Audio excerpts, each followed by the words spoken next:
Worldwide Church of God presentation.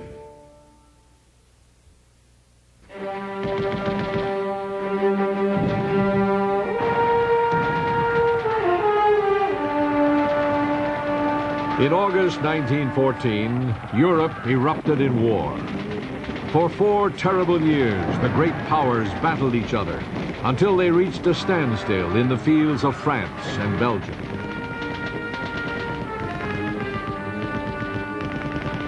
When the conflict was over and the armistice signed, a generation of young men had been slaughtered. Weapons had become so powerful, the destruction so complete. Surely civilization could not survive another war like this. This had to be the war to end all wars.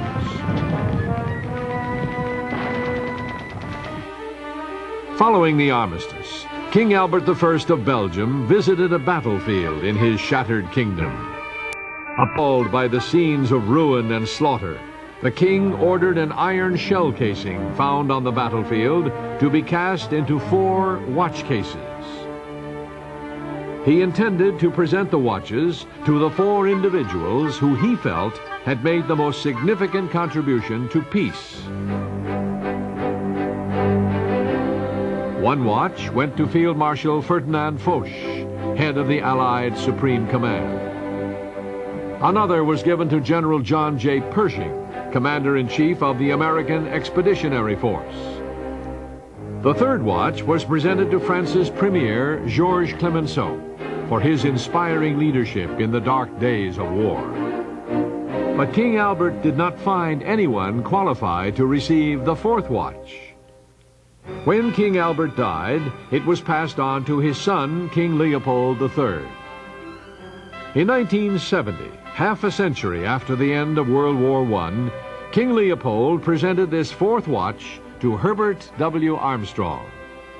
In accepting it, Mr. Armstrong said, "I feel it was the highest honor the king could have paid anyone. Whatever contribution to world peace I may be making is not through war, but through education, teaching millions worldwide the way to peace."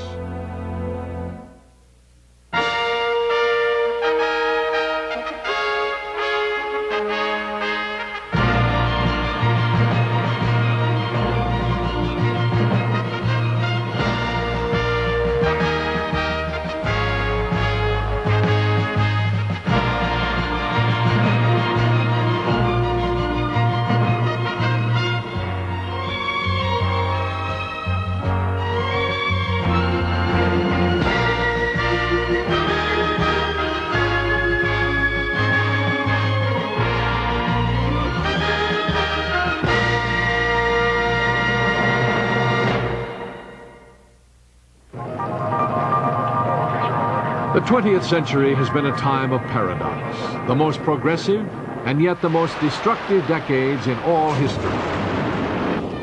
Great advances have been made in science, engineering, architecture, medicine. Knowledge has exploded in nearly every field of human endeavor. And yet mankind is still losing the battle against the age-old curses of poverty, ignorance, superstition, and war. A few men have cavorted in triumph in the dust of the moon, but millions still languish in despair in the dust of the earth. Even as we forge ahead with brilliant progress and incredible inventions, we edge ever closer to a disaster which would make the earth once more without form and void. Is this how it will end, this century of great advancement? And now the weapons exist for the first time in all history when they can snuff out every life of every man, woman, and child on this earth. They can just blast all humanity off the earth until not one of us would be left alive. If some idiot, and he would be an idiot, sets off the nuclear explosion, and today You know that several nations, several smaller nations, have nuclear weapons.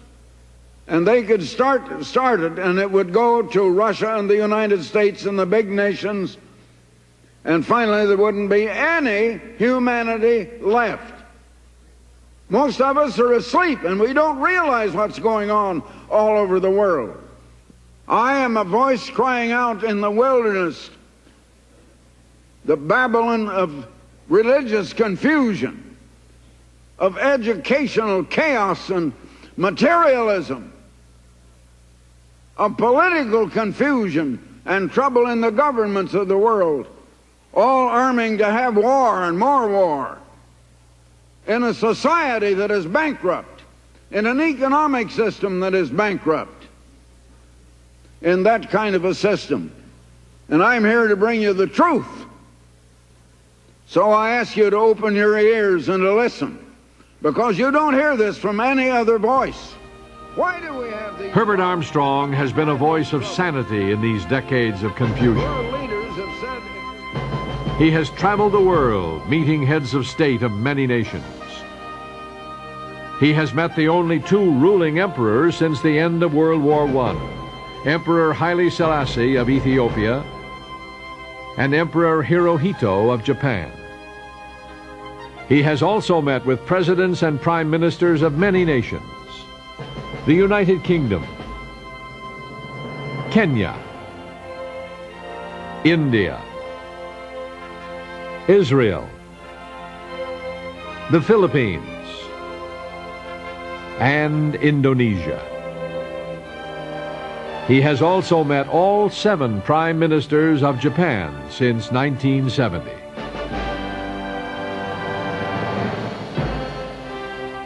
Mr. Armstrong explains the true cause of mankind's troubles, why, in spite of the great progress in physical knowledge, the nations of the world cannot find the way to lasting peace. I've been coming to Japan now for many years. I'm a little hoarse tonight. You'll have to excuse me. I was speaking quite a while last night to many readers of our magazine, The Plain Truth, and I find that I'm a little hoarse. But as I was telling them last night, I have seen so many things happen in this world in the almost 90 years that I have lived. I have seen miraculous things happen. I have seen awesome progress. But also I have seen appalling troubles and evils happening in the world, and it is becoming worse all the time. I have to ask why. Why the paradox of awesome progress and awesome accomplishments, sending men to the moon and back, jet plane travel, the miracle of television, the many things that we have today, and still so many troubles and so much sorrow and sickness all over the world. Mr. Armstrong has carried a message of warning and of hope to leaders in every corner of the world.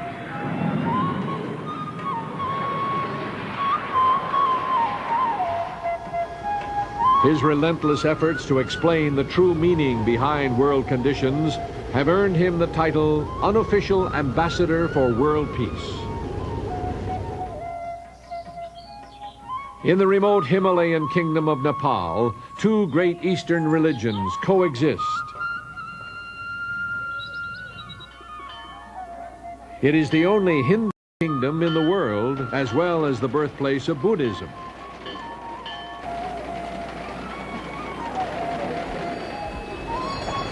In the Kathmandu Valley, hundreds of gods are an age-old testimony to the dominant role religion plays in the people's way of life.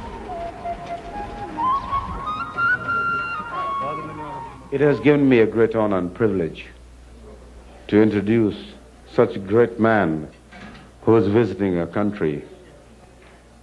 A person like Mr. Herbert W. Armstrong. This gentleman, for all his life, has one ambition and one thought, and that is peace in the world. There should be peace, no war. They've called me an unofficial ambassador for world peace, and so I am. But let me say that there has to be a reason why we don't have peace. And you cannot have peace until there is something that will cause that peace. And there has to be a reason why something has caused us to have just the opposite of peace in this world today. And I'm afraid so many don't understand that. Now, in the world today, there are many different ideologies and philosophies and religions, and everybody seems to think that their own, of course, is the right one and the only one that is true and correct. And I did not come to bring any religion or philosophy or ideology, but just to state a few facts that are facts. We do not have peace and will not have peace until human nature has been changed. Herbert W. Armstrong is able to survey the 20th century from a unique perspective. In his long life, he has seen the coming of the inventions that have made possible the modern age: the airplane, radio and television, the computer, space travel.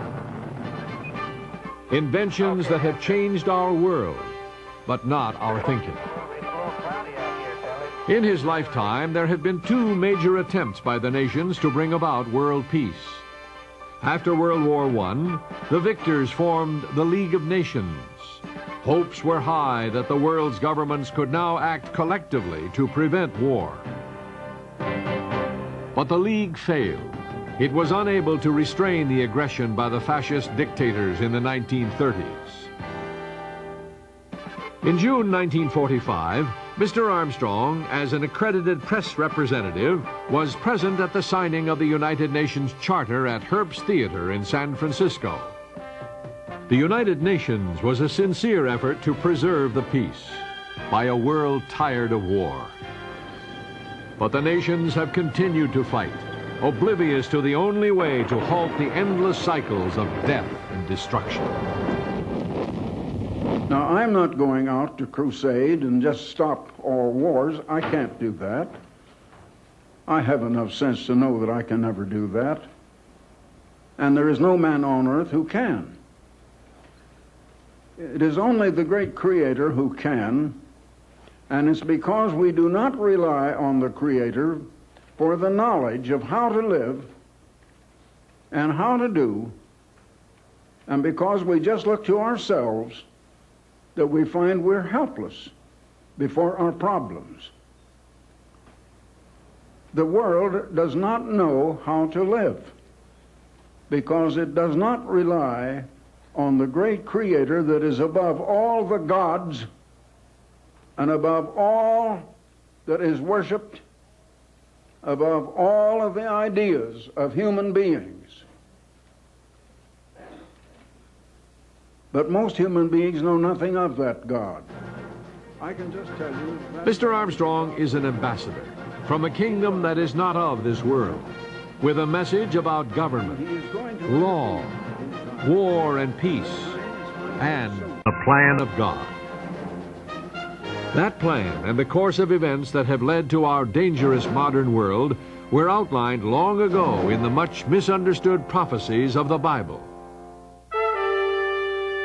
Over 4,000 years ago, God made a promise to the faithful patriarch Abraham. Because Abraham had obeyed him, God would raise up from him a chosen people who would become a model nation. If they would be faithful and obey God, He would bless them above all the nations of the earth. God kept his promise. He brought the descendants of Abraham's grandson Israel out of slavery in Egypt and revealed to them a way of life, 10 great commandments, and laws, statutes, and judgments that would allow them to live in peace and safety in the promised land. The chosen people rose to the peak of their power and influence in the days of King Solomon. But after his death, they split into two, a northern kingdom of Israel, dominated by the descendants of Israel's son Joseph, and the southern kingdom of Judah. And they forgot their God. The northern kingdom continued for 2.5 centuries, sinking ever further into idolatry, until in the 8th century B.C., God allowed his people to be conquered and taken into captivity by the armies of the Assyrian Empire. The southern kingdom struggled on for 120 more years, but eventually, ignoring the warnings of the great prophets, Judah suffered the same fate. In 585 B.C., Jerusalem fell to the Babylonian emperor Nebuchadnezzar, and the inhabitants of Judah were led into exile. Jerusalem was in ruins, and the promised land laid waste. It seemed as if the promise had been broken. But God had not forgotten his people or his plan.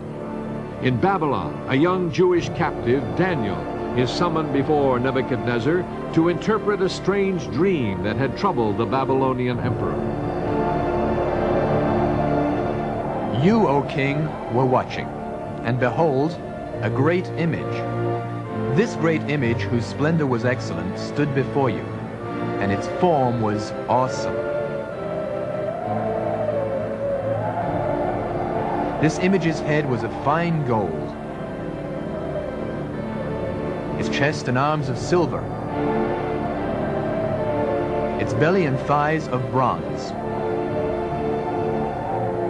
its legs of iron, its feet partly of iron and partly of clay. You watched while a stone was cut out without hands, which struck the image on its feet of iron and clay and broke them in pieces. And the stone that struck the image became a great mountain and filled the whole earth. Then Daniel explained the meaning of Nebuchadnezzar's dream. You, O king, are a king of kings, for the God of heaven has given you a kingdom, power, strength, and glory. You are this head of gold. But after you shall arise another kingdom, inferior to yours. Then another, a third kingdom of bronze, which shall rule over all the earth. And the fourth kingdom shall be as strong as iron. And like iron that crushes, that kingdom will break in pieces and crush all the others. Whereas you saw the feet and toes, partly of potter's clay and partly of iron, the kingdom shall be divided. Yet the strength of the iron shall be in it. So the kingdom shall be partly strong and partly fragile, just as iron does not mix with clay. And in the days of these kings, the God of heaven will set up a kingdom which shall never be destroyed. It shall break in pieces and consume all these kingdoms, and it shall stand forever. In one startling prophecy, God had outlined the course of world events for thousands of years into the future. During the next few years, God continued to give Daniel details of the 4 great empires that would dominate history. After a startling dream, Daniel awoke to write down the frightening revelation. I saw in my vision by night, and behold, the 4 winds of heaven were stirring up the great sea. and 4 great beasts came up from the sea, each different from the other. The first was like a lion and had eagle's wings. I watched till its wings were plucked off, and it was lifted up from the earth and made to stand on 2 feet like a man, and a man's heart was given to it. And suddenly another beast, a second, like a bear. It was raised up on one side and had 3 ribs in its mouth between its teeth. And they said thus to it, "Arise, devour much flesh." After this I looked, and there was another like a leopard, which had on its back 4 wings of a bird. The beast also had 4 heads, and dominion was given to it. After this I saw in the night visions, and behold, a 4th beast, dreadful and terrible, exceedingly strong. It had huge iron teeth. It was devouring, breaking in pieces, and trampling the residue with its feet. It was different from all the beasts that were before it, and it had 10 horns.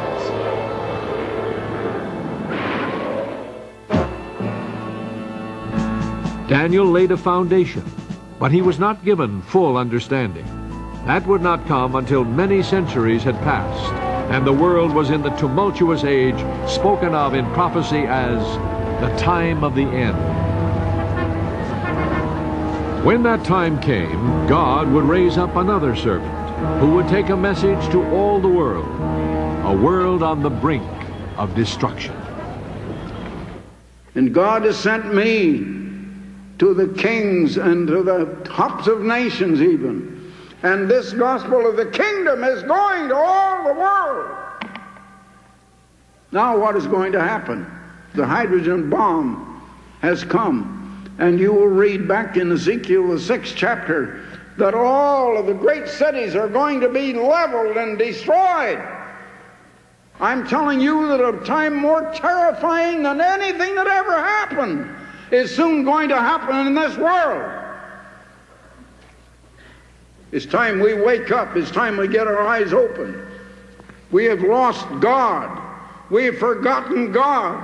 And God is going to step in. Satan is ruling this dark world, and it's an unhappy world. And God has sent me to preach this gospel. The other ministers, the other churches are not preaching that gospel of Jesus Christ. They preach about Christ, but they don't preach his message. They preach about the messenger, but they don't preach the messenger's message. They ask Christ, what will be the end of the world?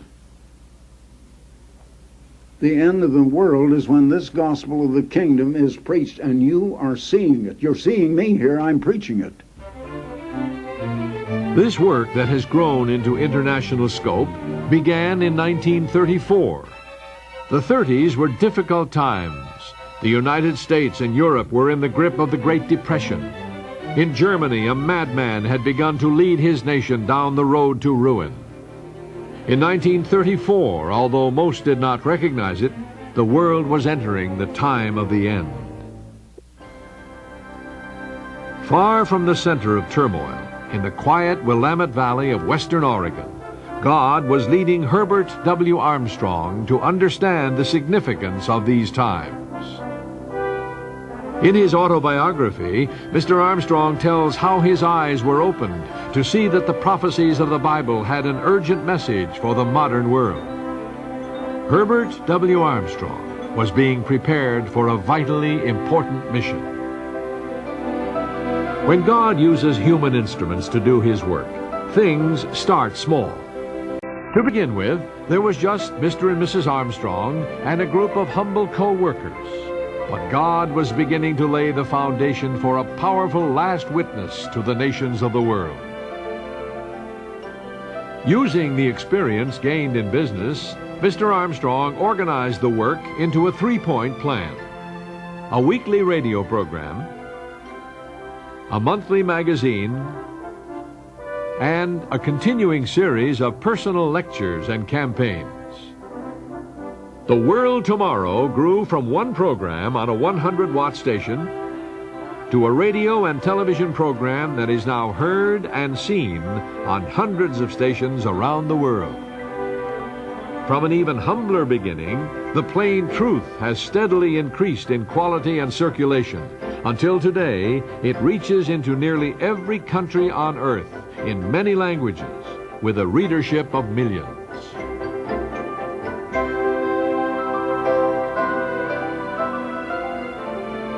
The third part of the three-point plan also began small.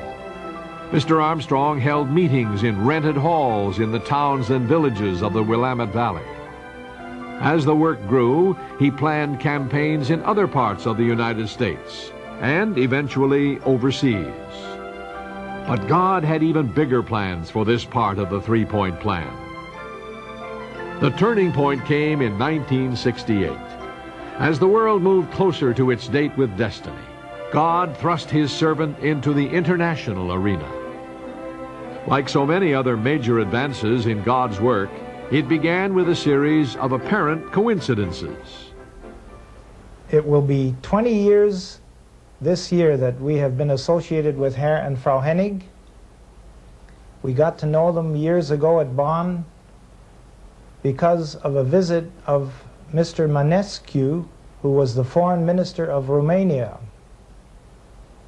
And something very interesting developed later, and maybe Frau Hennig would like to tell us that story. Yes, we were looking for a particular camera. I don't quite remember which type, but in any available in Germany, and Mr. Schnee pointed out that maybe in Belgium or America. Anyway, we drove to Belgium because we had an acquaintance there who has a wholesale camera business, and we asked him. And he told us that he thought he could get this camera for us. Both we and Mr. Schnee wanted one. And then we stayed on a while until we were able to get a camera. And Herr Roland invited us to join him for a cup of coffee in his private apartment upstairs. Upon that occasion, something very special happened. Maybe you would like to tell that, Mr. Schnee. Yes. Herr Roland, during this visit, handed me a stack of photographs. And I was looking at these photographs, and as coincidence would have it, just before this, Dr. Hay had given me the job of looking for color pictures because the Plain Truth magazine had just gone to full color, and we were desperate to get all kinds of color pictures. So I thought, well, these pictures would be wonderful. There were so many really good shots from all over the world, and I said to Herr Roland when he came back into the room, we would certainly like to buy some of these pictures for our magazines. And he sort of smiled knowingly and shook his head. He said, no, he said, you won't be able to buy these pictures. And I said, well, why not? He said, well, these were taken by King Leopold of Belgium. And he said, one thing, a king could not get involved in a commercial venture. But secondly, he said, anyway, he uses all of his photos for his own publications. And I remember saying, well, I still mean what I say. We could use these pictures for our publications. And I had almost forgotten about the incident when about a week or 10 days later, suddenly the telephone rang, and Herr Roland was on the other side, quite excited. Herr Schnee, I've just come from the king. And the king says that he wants to meet you and talk to you about his photographs. And he would be willing to sell them to Ambassador College. But he said, before you come, could you bring something over so that I could go to the king and explain to him what Ambassador College is, the Plain Truth magazine, and who this man Herbert Armstrong is? And I said, certainly, I'll come right over tomorrow. And when I went, this time I took the 1966 envoy with me. Now this was in 1968. And the biggest envoy that had appeared to that time was this 1966 issue. And I took this envoy and I went through it page by page with Herr Roland and described to him what Ambassador College is and the work of God and Mr. Armstrong and what our goals are, what we hope to accomplish, and so on. And the next day, Herr Roland then went to the king and explained the envoy to him as good as he could after I had shown him the envoy. Then Herr Roland came back to me, and Herr Roland said, after seeing the envoy, the king would rather meet Mr. Armstrong. Of course, my vanity wasn't hurt, except maybe a little. But he said, King Leopold wants to meet the man that has raised up this fine college. And so I had a tiger by the tail now, because I had not even told Mr. Armstrong anything of what had gone before. So I called him up. He happened to be in England at the time. And I remember my opening sentence was, I hope I haven't done anything wrong, Mr. Armstrong. And he said, oh, what have you been into now? And I said, well, Mr. Armstrong, we have an invitation for you to meet King Leopold. And then I went on to explain how it all came about, and he said, well, you haven't done anything wrong.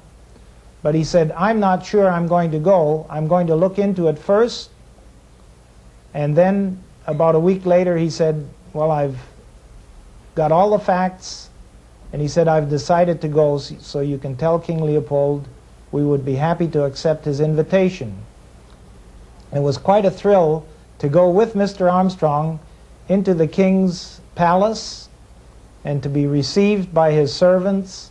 We were ushered into a waiting room, and then within a few minutes we were brought into a large drawing room. I remember the king sitting at a small coffee table with chairs of padded furniture, very elegant. The king motioned us to come near and greeted us, shook hands, and asked us to sit down. And then quite a shock came, because the opening sentence that the king spoke was, Mr. Armstrong, why have you come to see me? And I thought, well, ghastly, doesn't he know he has invited him? What have I gotten Mr. Armstrong into? But Mr. Armstrong, very calm and collected, just said, well, I understand that you've had a look at our 1966 envoy describing Ambassador College, and that Herr Schnee has shown that we have an interest in your color photographs, and that you have actually invited me to come here. And the king said, yes, that's right. And a few more sentences were exchanged, and it seemed a very short while, and the king said, well, let's go down to my hobby room and let's look at some of my favorite slides. And I remember he showed us about 125 color slides, again from all over the world. And of course Mr. Armstrong was really elated to think that we could have such photographs for the Plain Truth magazine. And it was soon after this first visit that Mr. Armstrong made to King Leopold that he was invited back again. And Herr Roland told us later that it was a rare thing that a guest would be invited on the second visit already to meet the family and to have dinner with the family. Finally, I remember King Leopold visiting our college in Bricket Wood in England, and then later visiting the college at Pasadena and speaking to the student body. And of course a very deep friendship developed, and then from there the King Leopold introduced Mr. Armstrong to other personages in high office, and Mr. Armstrong began visiting leaders all over the world. And it's so hard to believe now, but you can see that God always provides the right people at the right time. Just because of a camera we needed, we went to Belgium and we met Herr Roland, and just because of this remark that I made about these photographs that Herr Roland handed me, and because of the need of them for the Plain Truth magazine, we saw this whole thing develop into Mr. Armstrong going to leaders all over the world as an ambassador for world peace. Since that first meeting in 1968, God has brought Mr. Armstrong before many of the world's most powerful and influential men and women. The walls of Mr. Armstrong's study in Pasadena are lined with mementos of those visits, gifts from the leaders of great nations and small.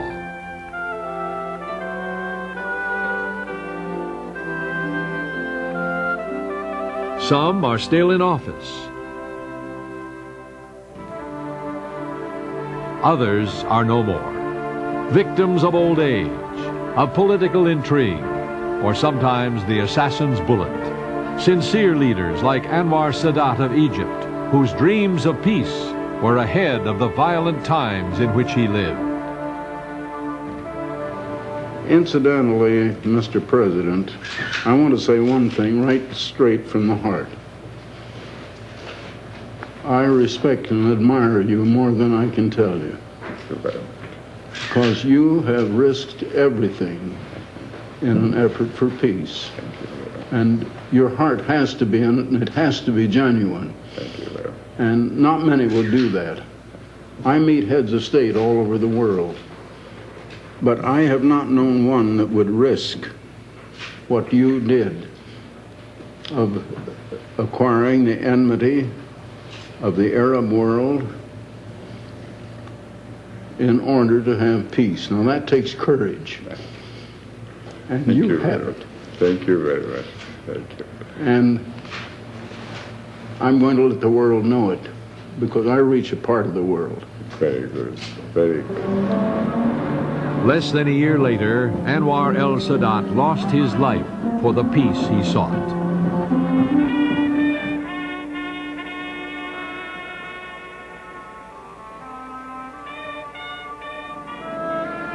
Shortly after the assassination of President Sadat, Mr. Armstrong returned to Egypt.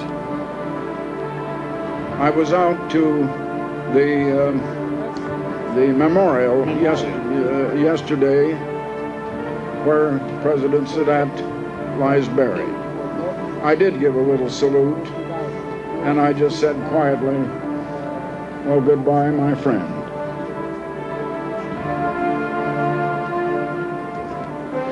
But leadership must continue, and the reins of government were passed on to the new Egyptian president, Hosni Mubarak. During this trip, Mr. Armstrong met with the new leader of Egypt. I'm not in politics. I'm an observer. I just look on. I represent God, Allah, and all people. Not any one nation, not any one religion, not any one government. But I'm a friend of all, and I work for peace among all nations. And that is a contribution to peace.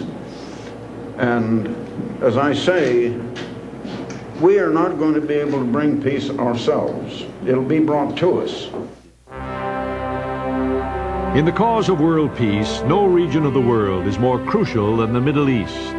This is the arena in which the fate of civilization will one day be settled. Mr. Armstrong has traveled often in this troubled area.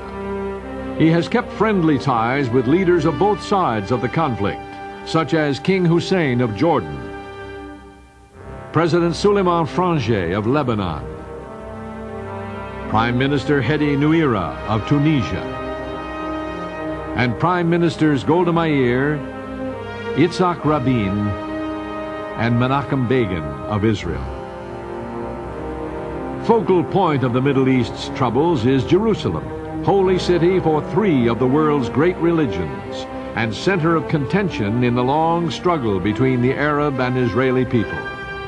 Mr. Armstrong travels frequently to this pivotal city. Well, I think I've met every prime minister of Israel since 1968, and every president. Well, I'm sure that all of them, including myself, appreciate very much what you are doing for this city, old and new, to excavate, to participate, and God bless you. How do you foresee conditions here in the Middle East now, in the immediate future? I think we have a chance to break through the wall of belligerency. It's a very complicated business, but after a very long interval, there is a chance, and I think it is for us, responsible people, not to miss it. Not to miss it. Do you think that... Mr. Armstrong discussed the problems that the Middle Eastern leaders face in their quest for peace, including the role of Israel's close neighbor, King Hussein of Jordan. I think the king knows where he wants to arrive, but he didn't find yet a way to do so. I know he would like to have peace with Yes, you. I think so. Yes. I think last time I saw him was 2 years ago, and Mr. Begin was Prime Minister. I said to King Hussein, I would like to bring Mr. Begin over here in my airplane and have you come out to the plane, and my crew and myself and all of us would leave and leave you two on the plane and get acquainted. I know Mr. Begin well enough. I believe he would be glad to do it. Yes. And I know you would too, Your Majesty, if. And he began to laugh and he says, yes, you're right, I would, if. But he would like to, if he could. I think so, yes. I think that he has his eyes set on peace, but he has to negotiate many difficulties. I hope you have the breakthrough that you spoke of. We shall try very hard. Thank you very much. We owe it to our friends and to our posterity. We owe it. We shall try very hard. Well, I can tell you this much. We're going to have more troubles all over the world. In the end, we're going to have world peace. It isn't going to come right away, though. And it isn't going to come easy. Jerusalem is a city that has rarely known peace. Human passion and religious fervor ensure that prophecy must take its inevitable course. And in the hills and valleys that surround Jerusalem, civilization will be brought to its knees.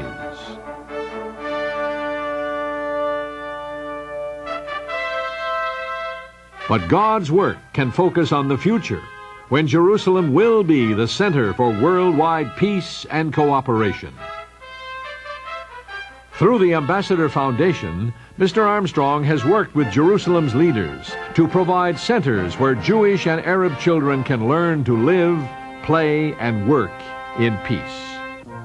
It is a significant effort, showing in a practical way that peace can never come until a generation of children have been prepared for a way of life other than war.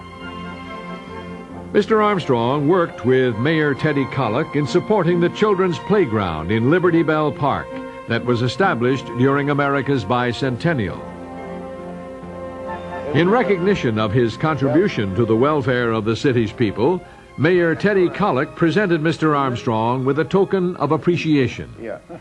Well, President Armstrong, all your life you have been a fighter of giant lies and of giant untruth.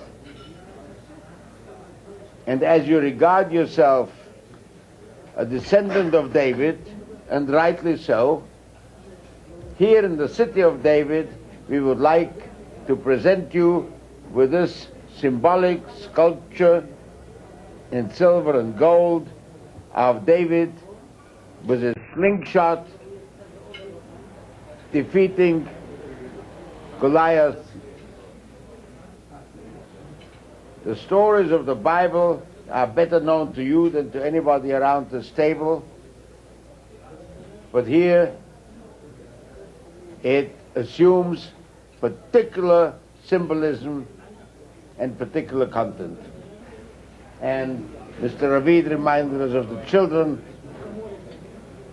storming you and appraising you for what you did there, or if it's the very recent contemporary history of helping ICCY with their daily programs.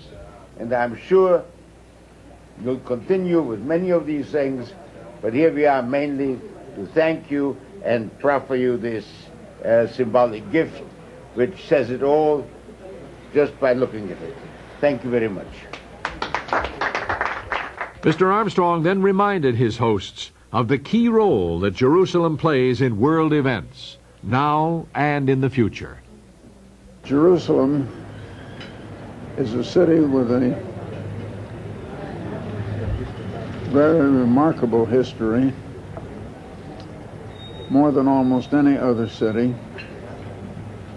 The eternal God himself says that this city is destined to become the greatest city in the world and in fact in the whole universe. This city is someday going to be the capital of the universe, because this city is going to exist forever. It may still undergo some more changes, but it's going to endure. And you can't say that of any other city on earth. Christ's apostles first preached the gospel to the people of Jerusalem nearly 2,000 years ago. Those first apostles traveled thousands of miles on foot, on horseback, and by sailing boat, preaching the gospel of the kingdom of God throughout the Roman Empire. Today, the message is the same, but the end-time work has a means of transportation that makes it possible to travel more miles in one day than a lifetime of voyaging in the first century. The first airplane to be used by Mr. Armstrong was a Falcon fan jet. This was replaced by the larger and longer range Gulfstream II. The G2 served the work faithfully for 14 years, logging more than 3 million miles. In 1983, it was decided to replace the G2 with the similar but greatly improved Gulfstream III. The G3 was built at the Gulfstream Aerospace Assembly Plant in Savannah, Georgia.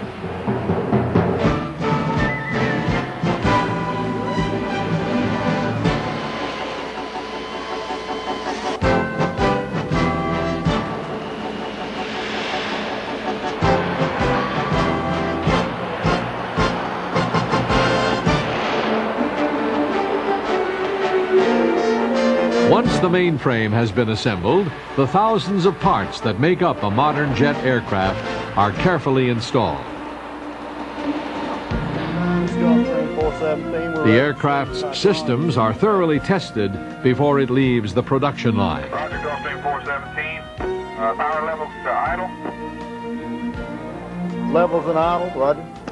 Okay, start your dry crank. Right engine motoring over, combine flight and utility coming up. Roger, select landing gear up. The landing gear up and locked. Observe hydraulic readings as follows. Combine 3,000 pounds, utilities 0, flight 1,500. Gear up, systems read as noted, ready to proceed. Aileron, rudder, and elevator operated while applying wheel brakes, ground spoilers, and thrust reversers. We're slow now.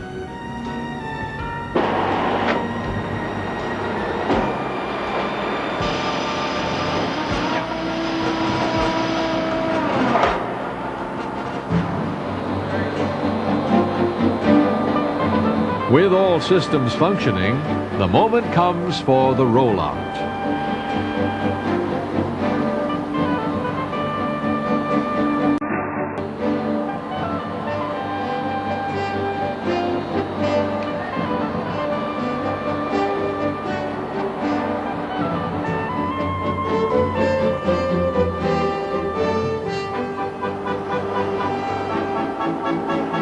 There are still many more hours of engine and flight tests to be completed. But eventually, it is time to add the finishing touches.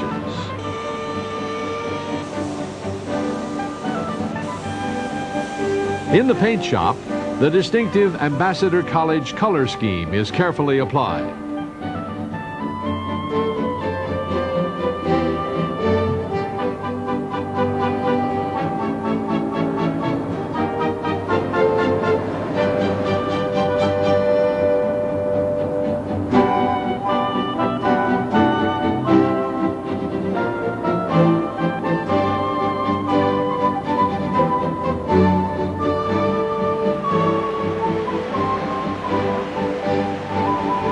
Meanwhile, in the cabinet shops, the interior fittings are being built.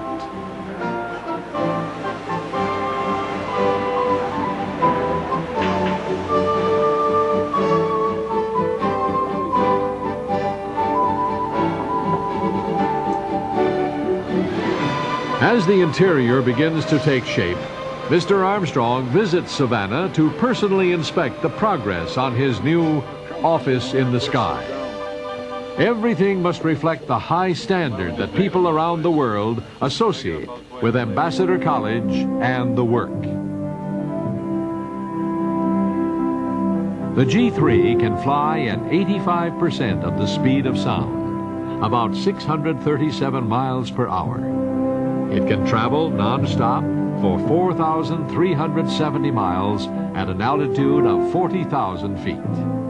Cabin pressure is maintained at a comfortable 6,000 feet. With its advanced design and sophisticated equipment, the G3 is considered to be the finest medium-sized jet passenger plane in the world.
August 19, 1985, the new G3 was flown to the airstrip at the Ambassador College campus in Big Sandy to be delivered to Mr. Armstrong.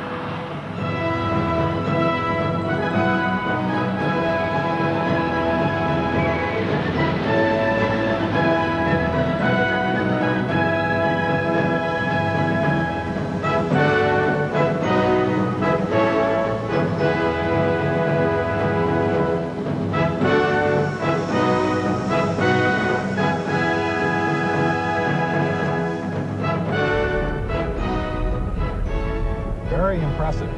Well, she's a beauty, isn't she? Looks just like the G2. This is 111 Alpha Charlie. Delivery of the G3 111 Alpha Charlie. Yes, sir. All ready is all yours.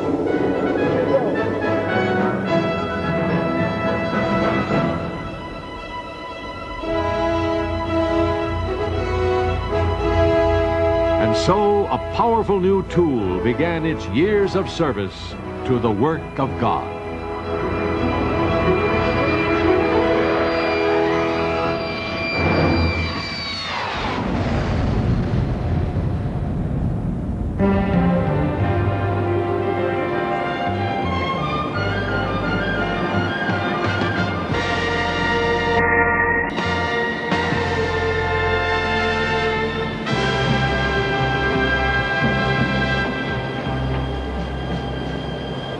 Home base for the G3 is Burbank Airport, 15 miles from Pasadena. The ground crew prepares it for an extended trip to South Asia and the Far East.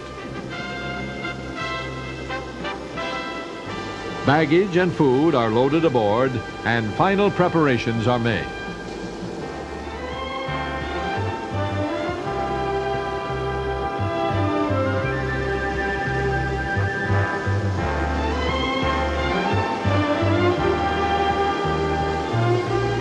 After Mr. Armstrong and those traveling with him arrive, Captain Ken Hopke and co-captain Larry Dietrich make a final pre-flight check. Autopilot, track change, track change. Check. APU is for the clearance, Gulfstream 111 Alpha Charlie is ready for ATC clearance. November 111 Alpha Charlie, you're cleared to the Honolulu Airport via the Canoga 5 departure. Fillmore transition.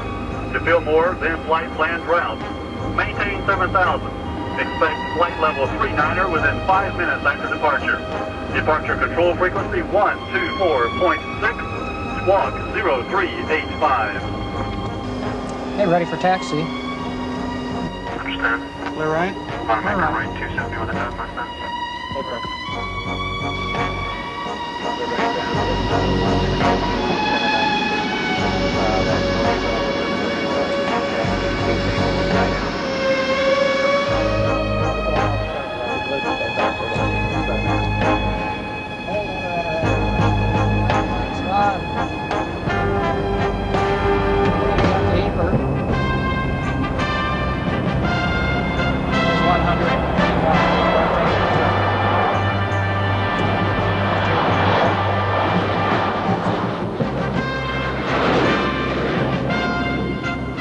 The G3 takes off from Burbank and heads out across the Pacific Ocean.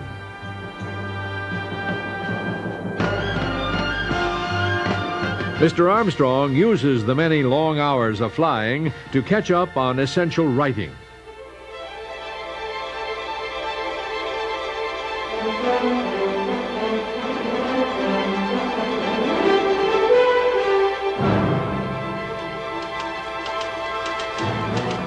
I visit many heads of state all over the world. I probably have visited more heads of government in their own offices than any other man. And so often people ask me, well, what do I talk about? Do I preach Christ to them? Do I try to get them to accept Christ? I think it's about time we understand. If I went in with some message like that, will you give your heart to the Lord? I would be thrown out on my ear. In other nations, in foreign nations where they have different religions, they don't want some other religion coming in. Yes, sir, it's right here. I have to use a little more wisdom. What do I talk about? I talk about the conditions that they're confronted with. I talk about world conditions and problems that are far greater than they themselves are able to cope with. I talk about the cause of these conditions. I go as an ambassador, an unofficial ambassador for world peace. And they receive me as an ambassador for world peace. But I have to tell them why we don't have peace. I have to show them how peace is going to come and why we don't have it. Now, actually, the cause is the violation of God's law. Do I talk to them about God's law? Do I talk to them about sin? Of course I do, but I don't use those terms. I don't talk as a religious man. So I talk to them in language they understand. And so I talk about giving and about loving and being concerned for the welfare of others as well as yourself. And this world is built on the philosophy of get. Everyone wants to get for himself. And that's what's causing all of the troubles in the world. And you know, that makes sense to heads of state. They're practical men. They see these things about them all the time. And they begin to listen when I talk about those things. Do I talk about the kingdom of God? Yes, I do. And God is going to intervene. And sometimes I tell them that straight out. So many of them get the message, and they do understand.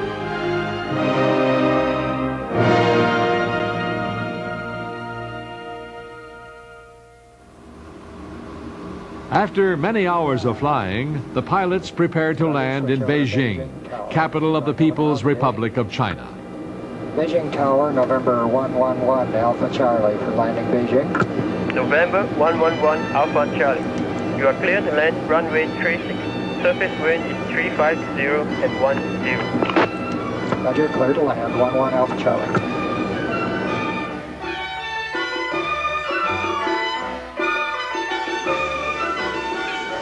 Mr. Armstrong was met by an official delegation from the Soon Ching Ling Foundation and the Chinese People's Association for Friendship with Foreign Countries.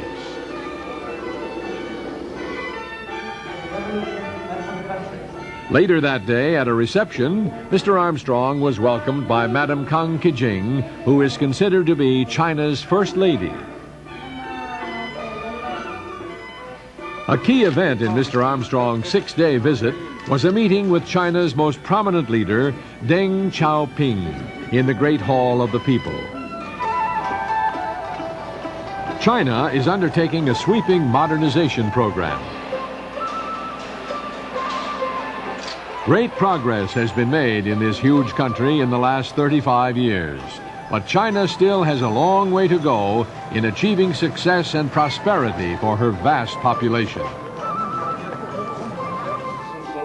Deng Xiaoping has been frank in admitting that mistakes have been made, and under his leadership, China is making important changes as they prepare for the last decade of the 20th century and beyond. Mr. Armstrong is also frank in telling his Chinese hosts the root cause of humanity's problems and the ultimate change in direction that must be made before any nation can have lasting peace. I would just like to say that we're living in a world of contrasts,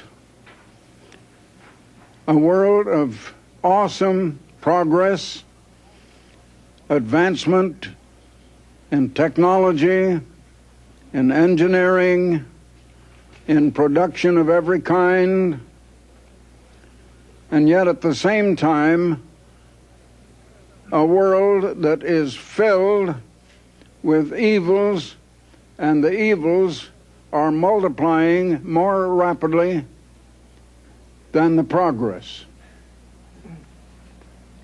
Why do we live in such a world? Why cannot we solve all of the problems? Why cannot we have world peace? I can answer in just 2 words: human nature. 我的回答就是2个字，这就是人性。 Human nature. Human nature always seeks to get and to take, but has no concern for the good of others. If we're going to have real world peace, we will have to overcome that tendency of human nature. An important contribution towards peace is to teach tomorrow's leaders the way of cooperation and service. China has hundreds of millions of children. As chairman of the Ambassador Foundation, Mr. Armstrong has established a working relationship with Chinese organizations dedicated to serving youth. Several months before Mr. Armstrong's visit to China, the Ambassador Foundation sponsored children from the Children's Palace in Shanghai on a tour of several American cities.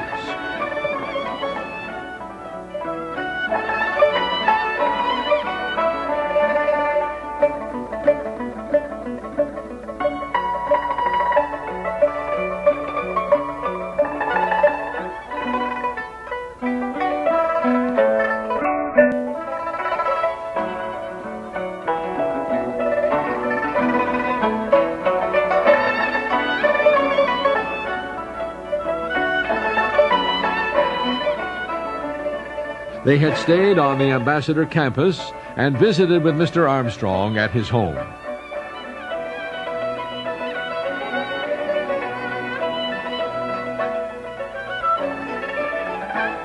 During his trip to China, Mr. Armstrong visited the Shanghai Children's Palace, where talented children are taught a variety of cultural skills. The reunion with his Chinese grandchildren was a highlight of a busy week.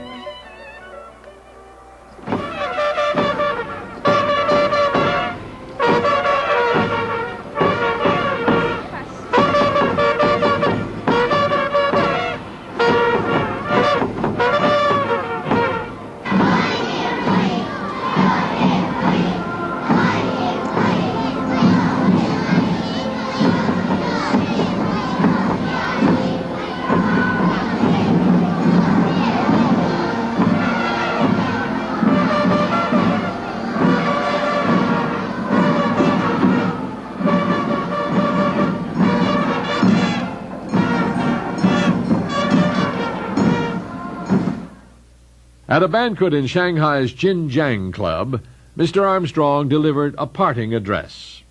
The world is now threatened with nuclear war, and all of the experts admit that if a nuclear war starts, it can never be stopped.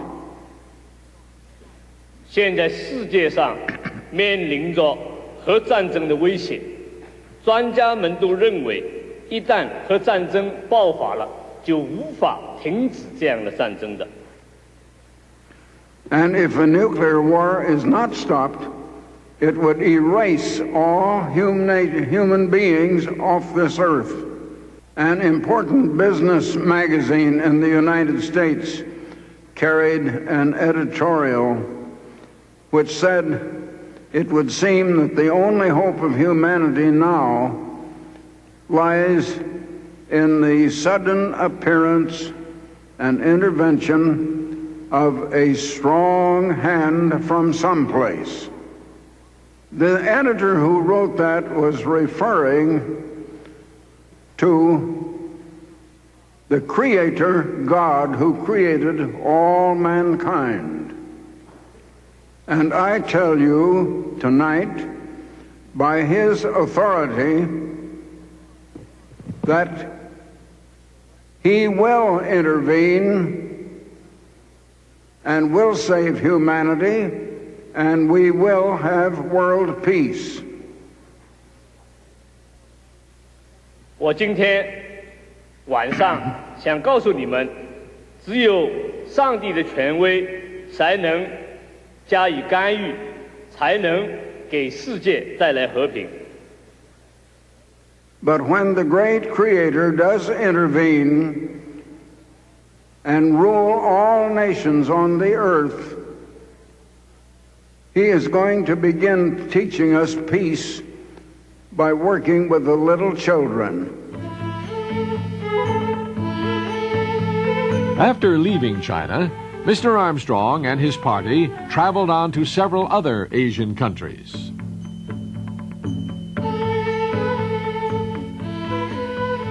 He was also invited to visit the leaders of the beautiful but troubled island of Sri Lanka, located in the Indian Ocean off the southern tip of India.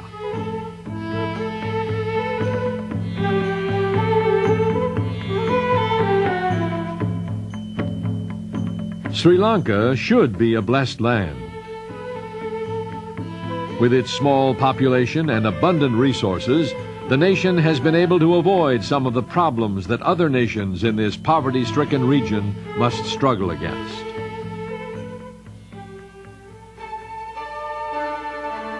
Sri Lanka has embarked on an ambitious development scheme to harness the waters of the nation's largest river and open up thousands of acres of arid land for settlement and cultivation.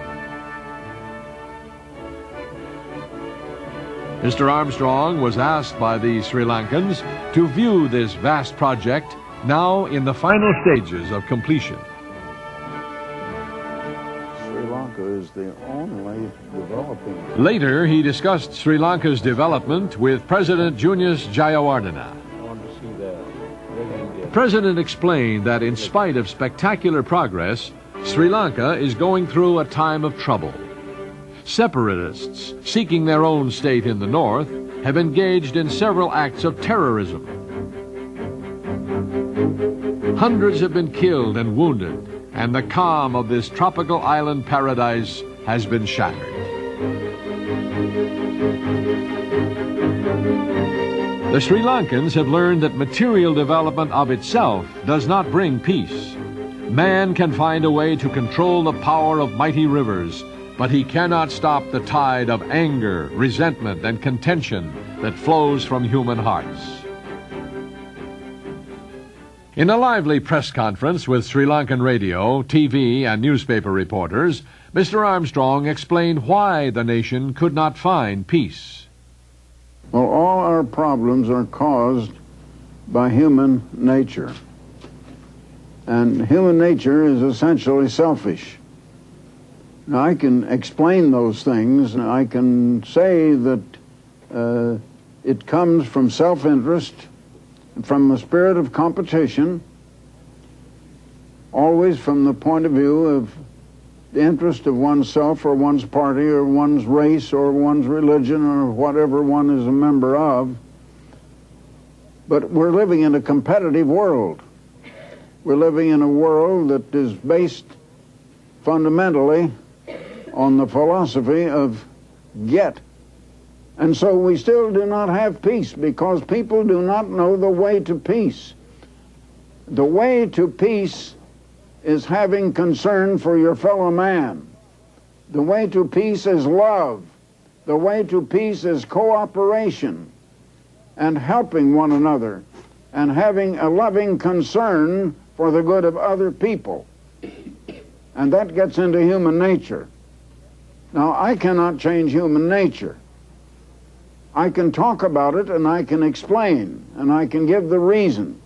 But every one of you must make up your own mind what you're going to do. I can't make up your mind for you. And that's the same with everybody else on earth. I can't make up the minds of other people. I can only make up my mind what I want to do. But I can explain the truth and the cause of wars and the way to world peace. And it will not come until mankind comes to have love for his neighbor. And today, man doesn't love his neighbor. Nation doesn't love other nations, they love their own nation. And so we have competition, and that leads to, often, to war, and individuals come to what you're having here right now, the kind of violence has come into terrorism. And terrorism comes in the same way as war from a wrong attitude of mind, a wrong desire of just selfishness and of opposition toward other people and wanting to use force of some kind to have your own way against other people. I don't have a magic wand. I can't wave a magic wand and just say the world has peace. You can't bring it about that way. I have to look at the facts as they are. And the facts are human nature. But I feel what you have just said is only philosophy and does not offer any solution to our problems. How will that produce peace now? It won't produce peace now. I'm just telling you the facts that what will produce peace. And I say to you that we human beings are not going to produce peace. I think that all religions, at least, know that there is a higher power. Many of them don't know what that higher power is. They don't have it defined, perhaps, because they don't know. But there is a higher power, and that higher power is going to have to come and bring us peace. We're not going to bring peace, but the great Creator, God, is going to have to intervene and bring us peace if He has to force it upon us. And that's the way peace is finally going to come. As for Sri Lanka, we have prayed to God to solve our ethnic problem. But I don't think even God can promote peace in this country. I say to you that God could intervene right now. But that is not His will to do that, and He is not, I can tell you that, He is not going to intervene right now. He's going to let us learn some lessons. Human beings do not know that they should love their fellow man. And so we go about loving our own selves instead of our fellow man. And God is going to let us punish ourselves and bring about wars and kill so many people, it will come to the place where we would destroy every man, woman, and child on the face of the earth. The weapons of mass destruction now exist. The United States has them, the Soviet Union has them, France has them, China has them. Other nations are beginning to have nuclear weapons. And a nuclear war could erase all human life from this earth. And conditions are going to come, and men are going to go on fighting one another, and men are going to go on. I can't change their minds, and no other man can change their minds. And men are going to have to learn that lesson. They're going to come to the place where they would destroy the last man and woman and child on earth. Then the supreme God is going to intervene before that happens.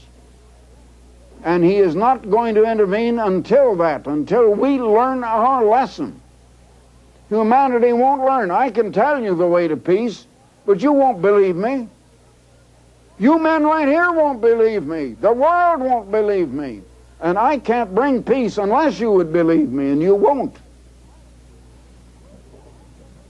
I'm speaking very plainly.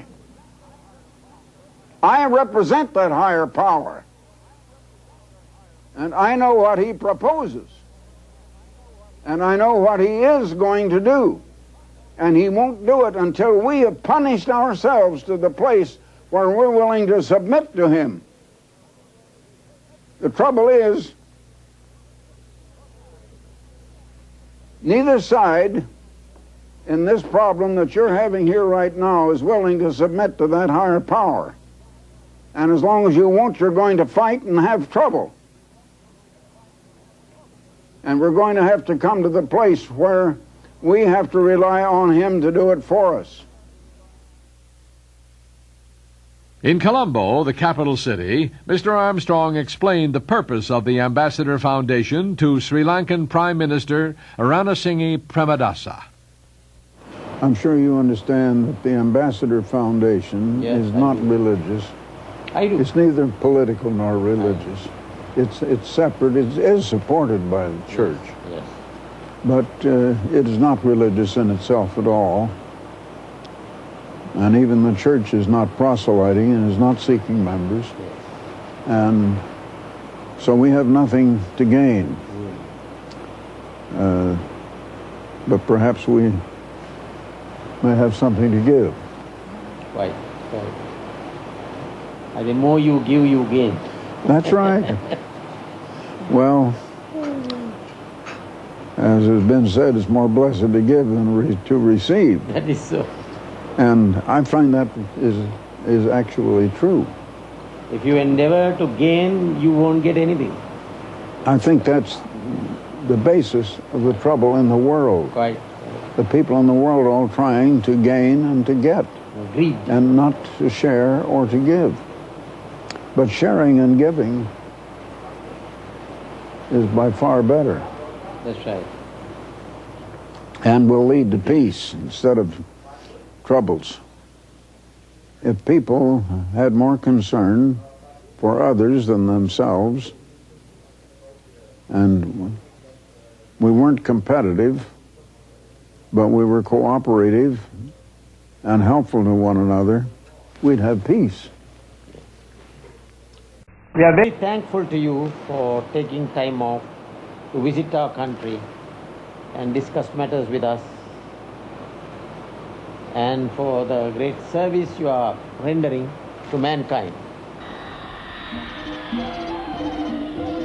After leaving Sri Lanka, the G3 flew across the Bay of Bengal to Thailand. Mr. Armstrong has enjoyed a warm friendship with Thailand's hard-working King Bhumibol and Queen Sirikit. He has been impressed with their outstanding example of service to their people. Since 1971, the Ambassador Foundation has aided their Majesties in projects to encourage the hill tribes to replace the opium poppy with a more profitable and less destructive cash crop. In a visit to Thailand in 1984, Mr. Armstrong was invited by Queen Sirikit to fly with her in the royal helicopter to a remote hill tribe settlement close to the border between Thailand and Burma.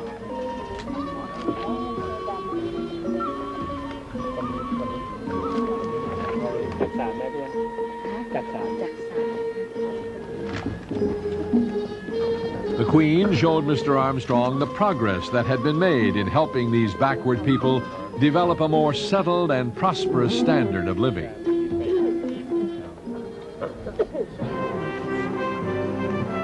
Knowing Her Majesty's dedication to helping Thailand's poor while preserving their heritage, Mr. Armstrong assisted her in promoting a greater knowledge of fine quality Thai handicrafts.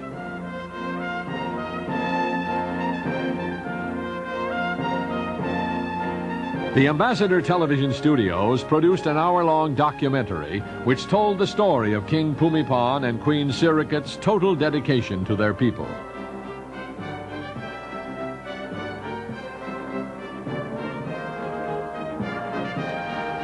Mr. Armstrong personally presented their Majesties with this videotape production. The royal family has honored Mr. Armstrong several times, decorating him in recognition of his long friendship and service to the Thai nation.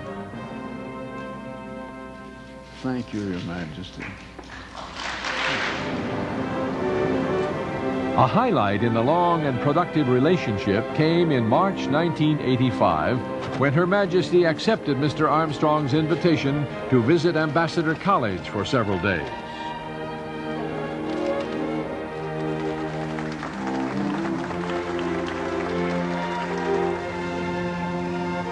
Mr. Armstrong escorted the Queen on a personal tour of the college's beautiful Pasadena campus.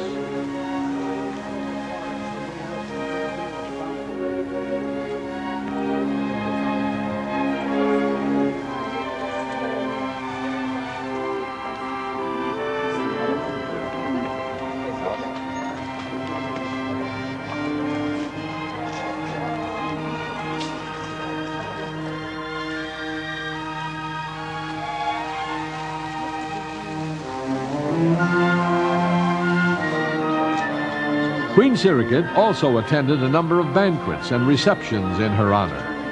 Present were many state and local dignitaries. So I think Mr. Armstrong and my husband have the same goal, the common goal, that is the harmony, the world harmony, and better understanding between people in all over the world. In conjunction with her visit, the largest display of ancient and modern Thai treasures ever exhibited outside of Thailand was showcased in the lobby of the Hall of Administration.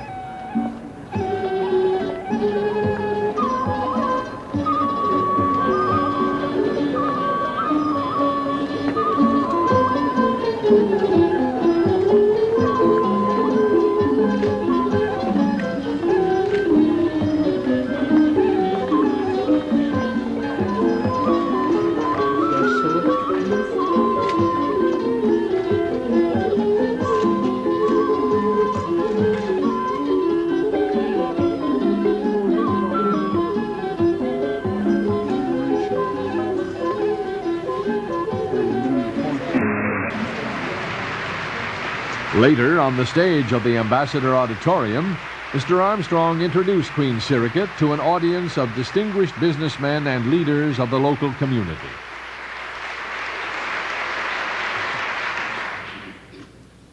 Ladies and gentlemen, and before I introduce Her Majesty, the Queen of Thailand, I'd like to say a few things about the royal family of Thailand. Their Majesties, the King and Queen of Thailand, have devoted their lives to the welfare of their people, to serving them. They go out among them personally. I spent one day with Her Majesty, the Queen, among one of their nomad tribes in the north. And their Majesties are interested in going up and working with them. So now it's my very great pleasure to introduce a very dear and affectionate friend, Her Majesty, Queen Sirikit of Thailand.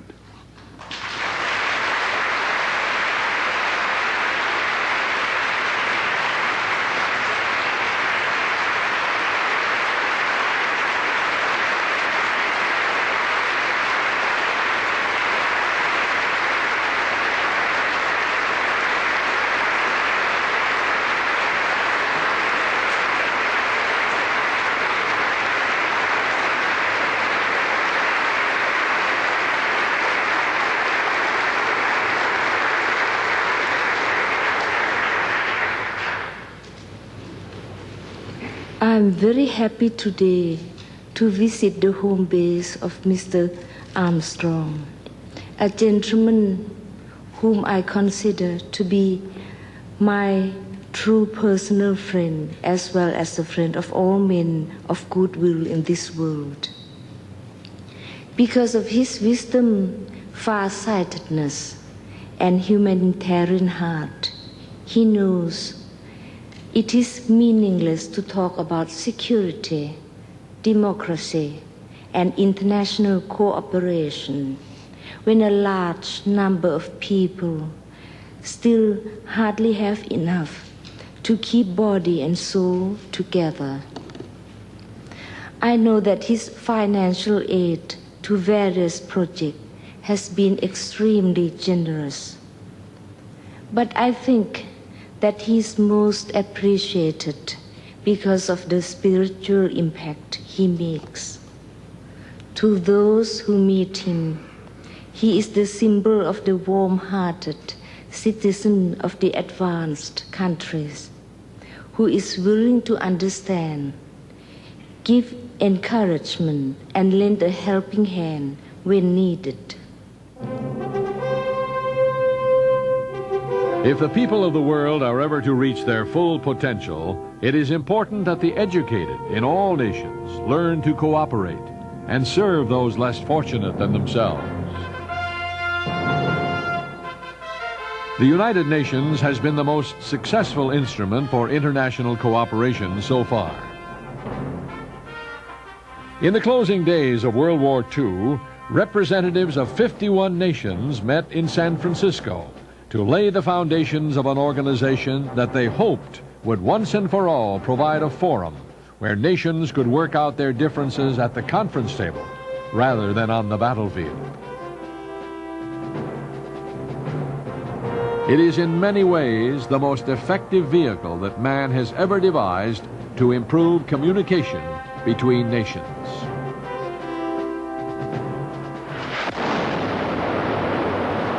But in spite of dedicated and sincere effort, the United Nations has been unable to keep the peace.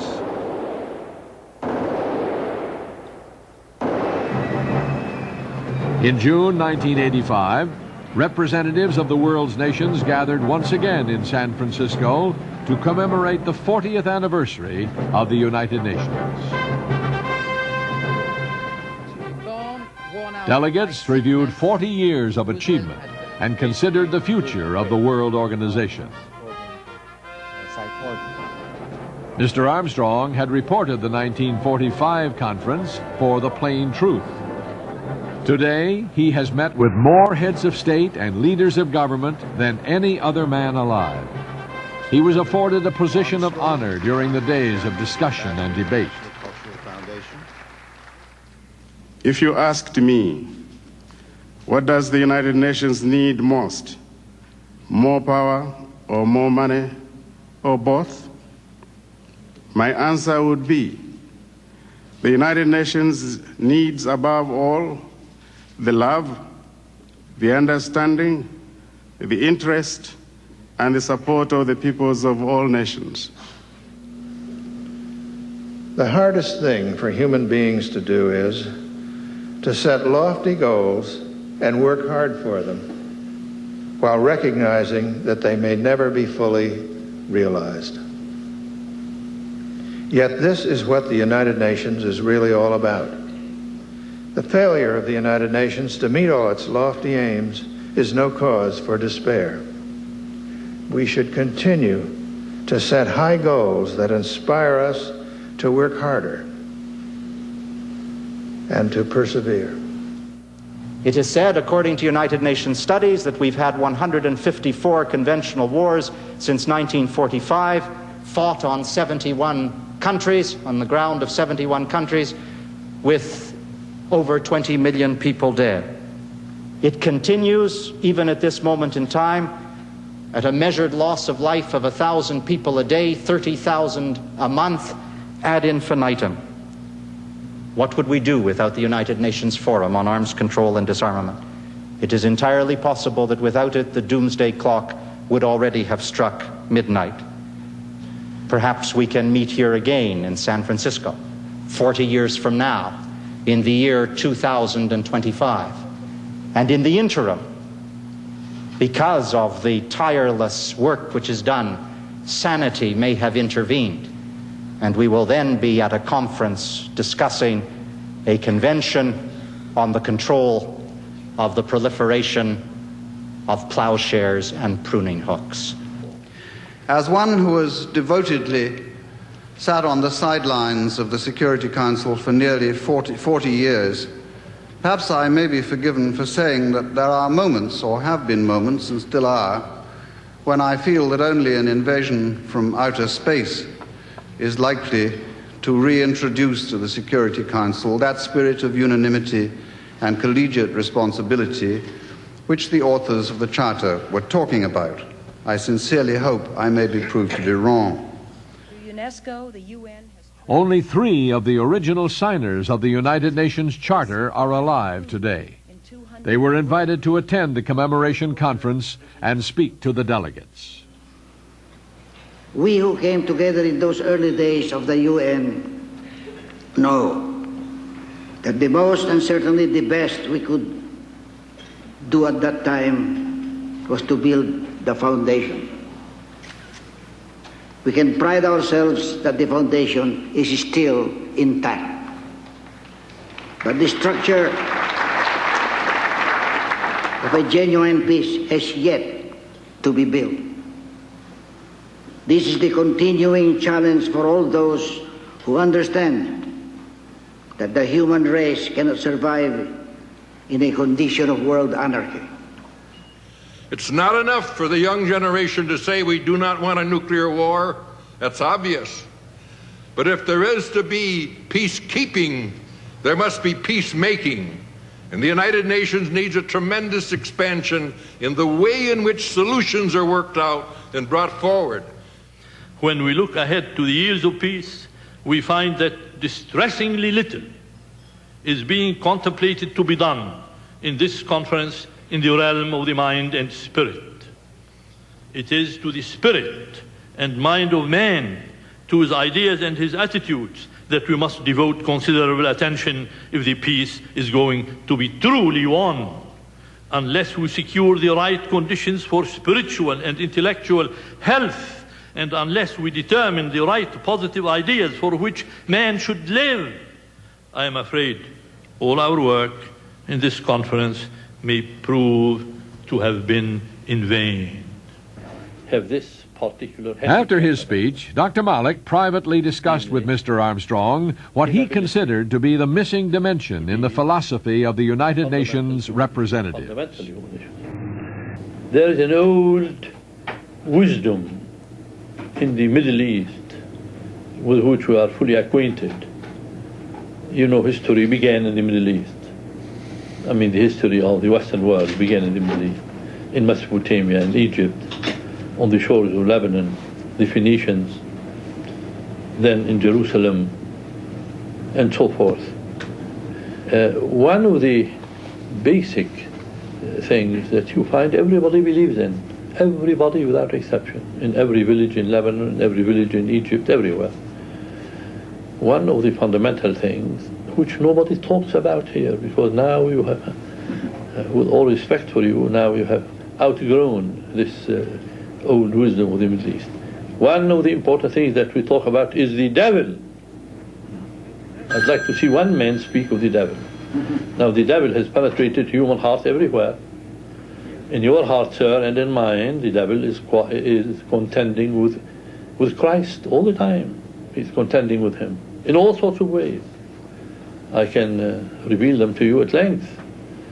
So we believe that the devil is at work in the midst of all these events, and while the devil is at work and has not yet been completely conquered, vanquished, we will never have peace. We will never have peace. You think the United Nations is going to bring about peace so long as the devil is around? We had 1,000 people today at lunch, more than 1,000, maybe 1,500. I was sitting down and thinking all the time, Mr. Armstrong, all the time, what is going on in the minds of these people? Mm-hmm. Well, I'm not sure the devil was not there in the minds of these people. I'm not sure at all. Okay. With all their schemes and ideas and emotions and aspirations and plannings and all kinds of things. The devil is at work. So this is a thing that if you ask anybody, any peasant in Lebanon or in Egypt will tell you, of course the devil is at work. The devil is at work. But here, the devil has so much conquered you that you don't talk about him. You wouldn't dare talk about him. I didn't say conquered you. This is the wrong way of putting it. But he is so clever that one way with which he acts is to conceal himself. Today, few people realize that this is Satan's world.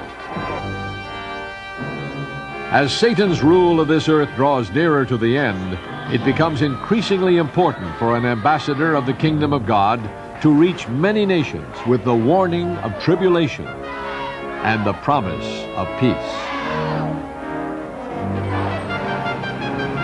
There is a special urgency in reaching the nations of the industrial world, for the prophecies show that it is these nations that will trigger the crisis that catapults the human race into the final trial.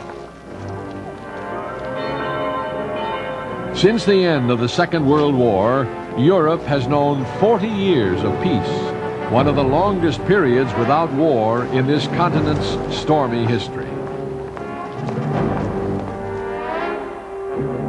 After the destruction of the war, the nations have rebuilt.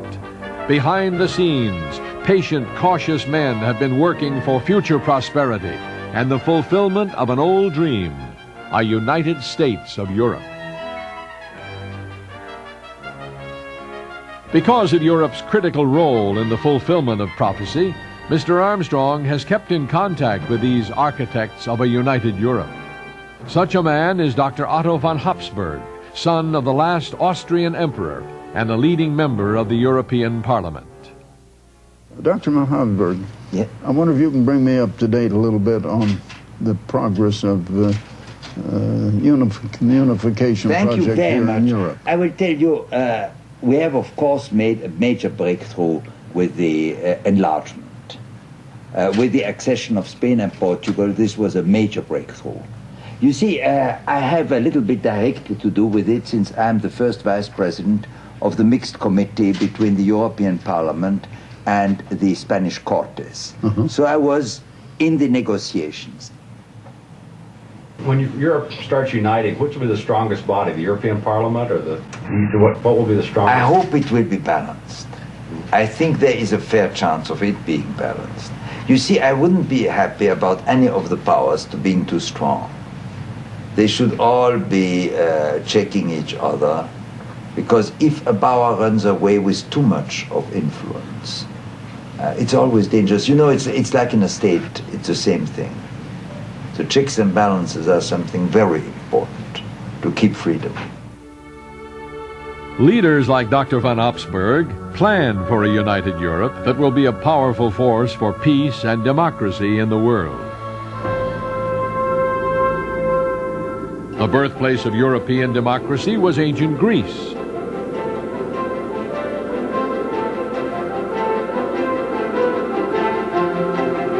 The Apostle Paul once proclaimed the true gospel to the superstitious inhabitants of Athens. 2,000 years later, Mr. Armstrong confronted political leaders and businessmen in the Athens Rotary Club with the truth about the future of Europe.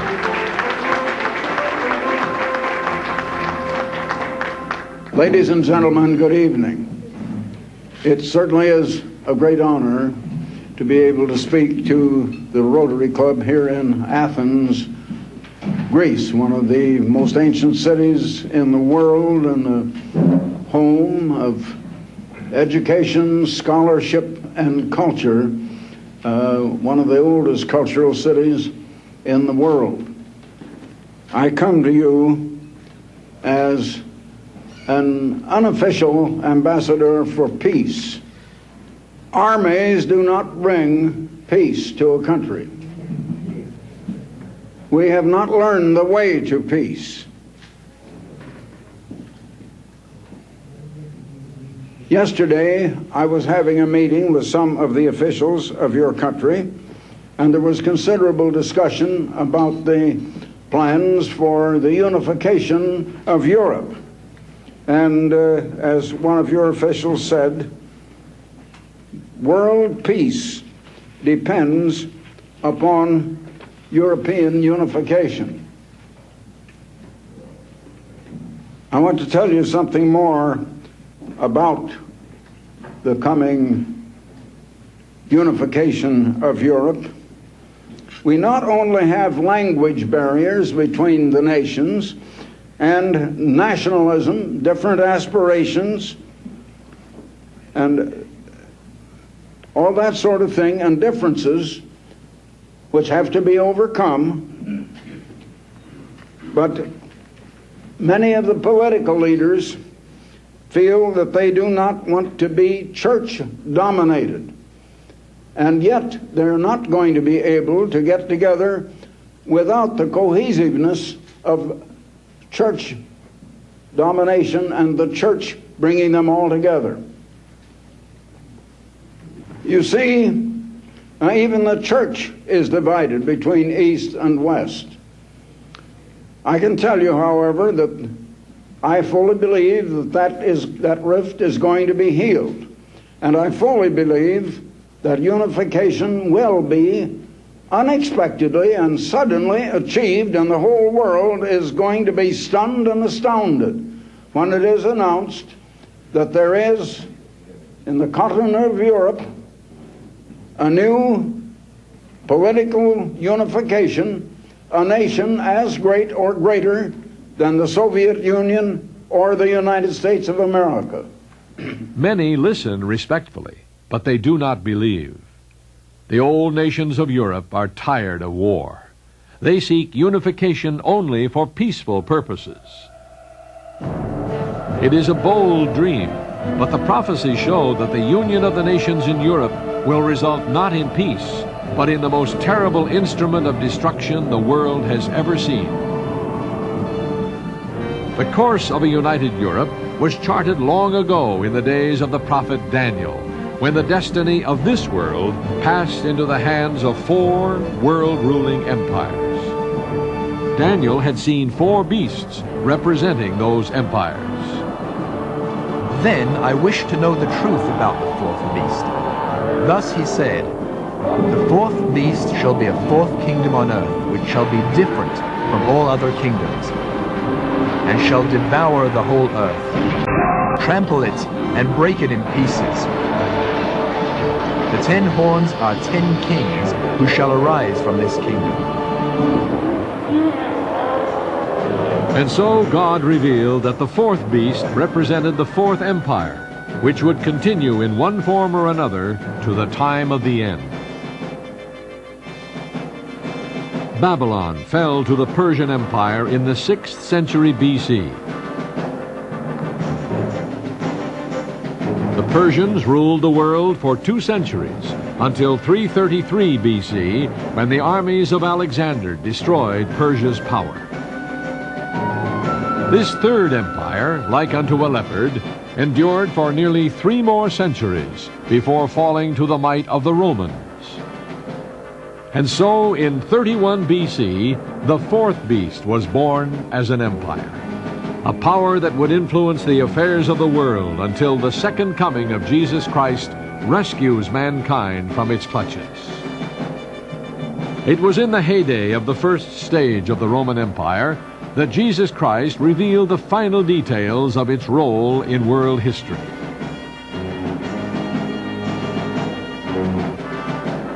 On the Mediterranean island of Patmos, the elderly apostle John received the visions recorded in the Apocalypse or Book of Revelation. He saw in vivid detail a cataclysmic war that would take place at the end of the age.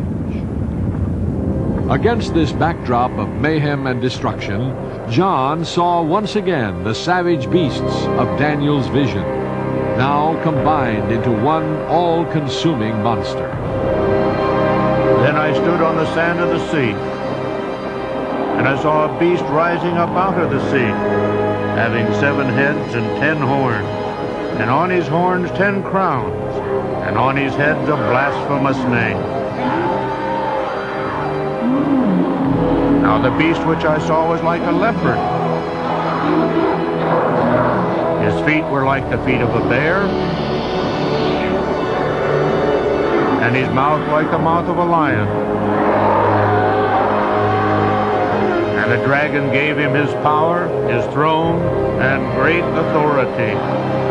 And all the world marveled and followed the beast. So they worshiped the dragon who gave authority to the beast. And they worshiped the beast, saying, "Who is like the beast? And who is able to make war with him?" Here, then, is a beast of fearsome proportion. The majesty of Babylon, the relentless force of Persia, the speed of the 4-headed leopard of Greece, all combined to produce the formidable military might of the Romans. The 10 horns represent 10 governments to be formed from this beast, for it would arise again and again, casting its terrible shadow across nearly 1,600 years of history. The old Roman Empire fell in AD 476. 3 kingdoms supplanted it: the Vandals, the Heruli, and the Ostrogoths. Then the Emperor Justinian restored the power of Imperial Rome in AD 554, as symbolized by the 4th horn of the beast. In AD 800, Charlemagne was crowned by the Pope on Christmas Day as a successor to the throne of Rome. In 962, the 6th horn became known as the Holy Roman Empire of the German nation, when Pope John XII crowned Otto the Great. Then in 1530, the Habsburg dynasty reached the apex of its power when the Pope crowned Charles V as the Holy Roman Emperor. This dynastic 7th horn lasted until it was overthrown by Napoleon, who, seizing the crown from the hands of the Pope, crowned himself emperor. Napoleon's short reign ended in 1814, a date recognized in history as the end of a government that lasted 1,260 years from the restoration of the Roman Empire in the West by Justinian. But the beast was not dead. By 1870, Garibaldi's efforts led to a united Italy, thus beginning a chain of events that resulted in the formation of the 9th government to arise out of the Roman Empire. In 1923, the fascists under Mussolini had already come to power in Rome. Meanwhile, an attempt by the Nazi Party to take over the German government was thwarted. But 10 years later, Hitler did rise to power, and his Third Reich was soon to lunge out at Europe and hold it captive for 5 nightmare years.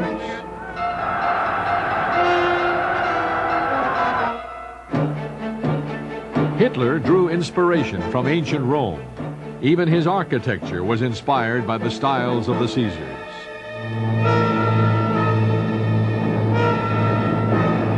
Before this 9th fearsome horn of the Roman Empire had been crushed in the ruins of fascism and the Third Reich, much of Europe had been reduced to rubble.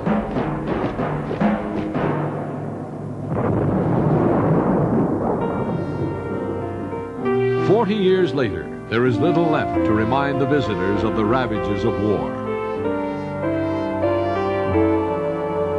The place where Hitler once goaded his people into frenzy is now a park where old people stroll and children play. Close by, the review stand at Zeppelin Field, where the legions of the Third Reich paraded before their Führer, is now in ruins.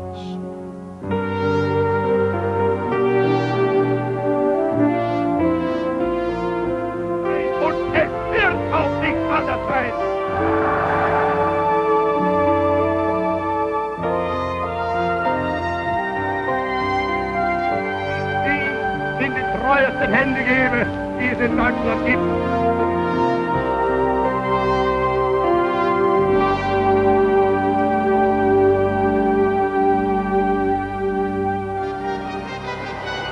But it is not the end.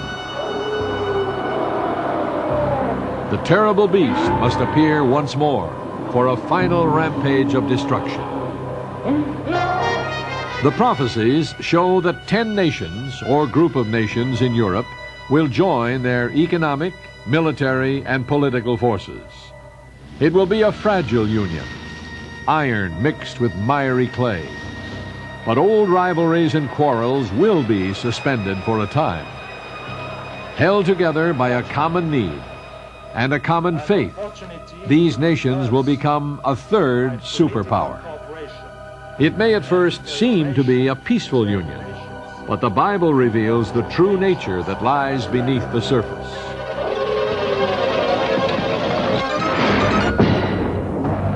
Goaded into action, the beast will wreak havoc on the earth. The armies of the beast will lash out, laying waste the modern-day descendants of the ancient house of Israel. Then the beast turns in its rage on the nations of the east. Finally, powerful armies gather to fight a climactic battle for Jerusalem. So great is the fury, so awful the weapons, that humanity teeters on the brink of destroying all flesh, man and animals alike, from off the earth. Only the intervention of God can save humanity. And God does intervene. Jesus Christ returns to earth in power and glory, stopping the fighting, subduing the adversaries, rescuing his chosen people from cruel tribulation. Then this world, this civilization that has known so much misery and destruction, will be over.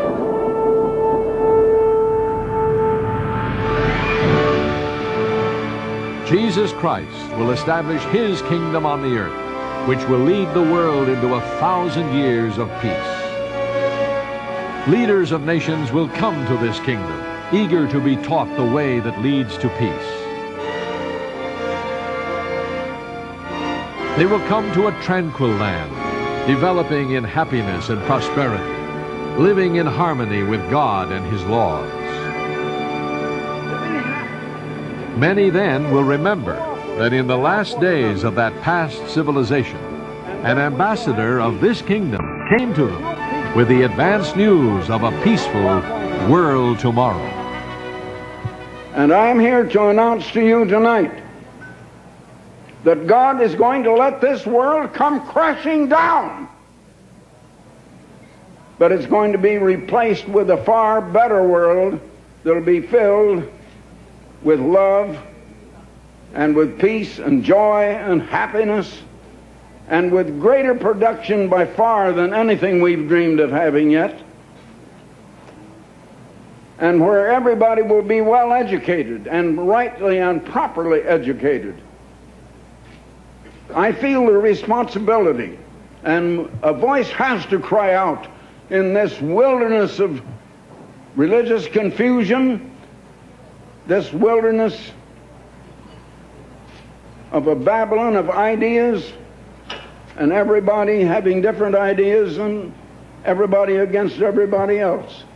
Someone has to cry out with that message and announce what is going to happen, as certain as the sun is going to rise and set tomorrow. Now, I know you haven't heard anything said like this before, but I have been sent here by that eternal living Creator God, the God over all races and all people and all nations, to tell you the truth, which missionaries have failed to tell you, which religions have not known and have not been able to tell you, which the colleges and universities do not teach, which science doesn't even understand. But you have been told tonight.